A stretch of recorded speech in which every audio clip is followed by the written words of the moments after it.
Nowadays, smartphones have become useful allies for daily life, but as their use has increased, the risk of exposing your data to certain viruses has increased too.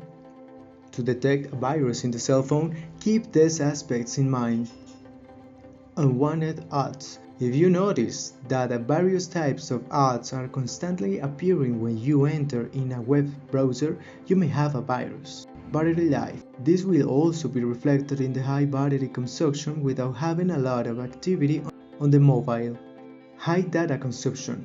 Generally, some malicious files increase data usage because it enters in a website or downloads unwanted files. Download or purchase apps without permission. If you have apps that you did not request for, a virus may have entered from an app from unofficial stores or even from Google Play itself.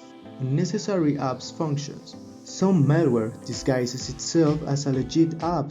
It asks for suspicious permissions that you don't need. Apps that ask for money. If your phone is suddenly blocked and requires an amount of money or some download to unlock it, it is possible that you are a victim of a dangerous virus. How to erase a virus from your phone? There are different steps you can take to fix the problem.